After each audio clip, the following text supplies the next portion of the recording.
Sunday, October the 19th is a day of great joy and celebration for the people of Papua Ny Guinea.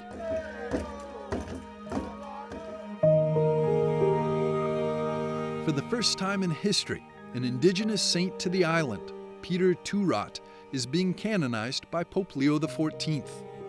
They are more than happy, and they are very delighted, and it's a first time for us to have a local saint. Rudolf Pamat is one of only 2 students from Papua New Guinea currently studying in Rome. He's in his 3rd year of theology at the Pontifical Urbaniana University. For Rudolf, the canonization of Peter Turat carries deep personal meaning. I come from the Archdiocese of Rabaul, where Peter Turat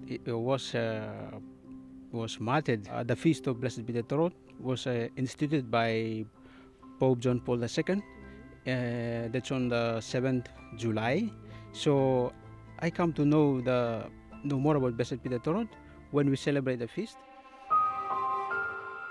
Born in 1912 and raised in a devout Christian household, Peter Turat began religious studies at a young age and was commissioned as a catechist by German missionaries.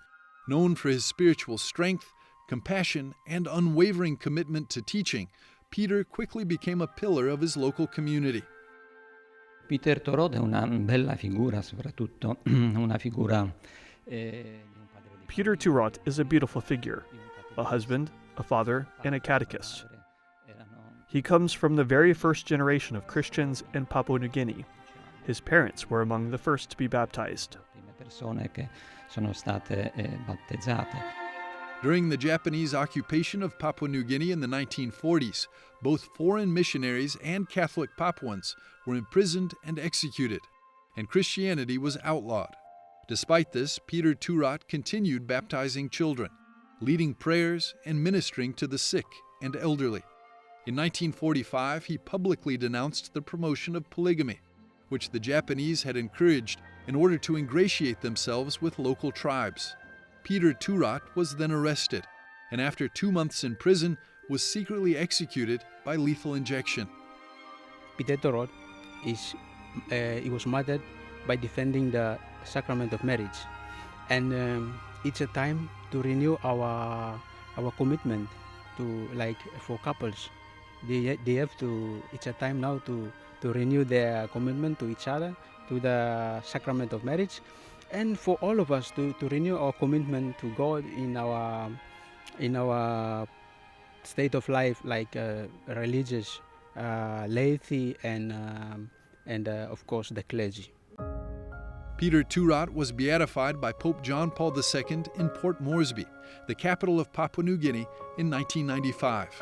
Now, with his canonization at St. Peter's Square, alongside 6 other new saints from around the world, decades of national devotion and recognition are finally being fulfilled. It's surely a moment of great joy. It's also a moment of pride, because it shows that the Universal Church recognizes and cherishes the treasures found in national churches. Faith in Papua New Guinea remains vibrant and alive, with Christianity being the official state religion and Catholicism being the largest denomination, even though the first Catholic missionaries arrived on the remote shores of Yule Island just 150 years ago.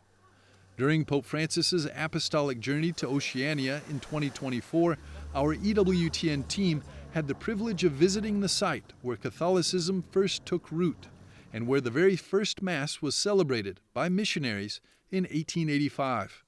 Well, at this point of time, there are still missionaries, and thanks be to God, they are still helping us, the church in Papua New Guinea, and we also have indigenous priests, brothers and sisters as well. Today, the majority of priests serving Papua New Guinea's 9 million people are indigenous, and after his time in Rome, Rudolf Pamat looks forward to returning home and serving his people.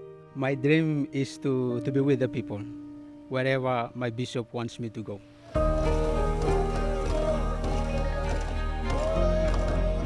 And now, with St. Peter Turat as a heavenly intercessor, he'll have the strength and blessing to fulfill his mission.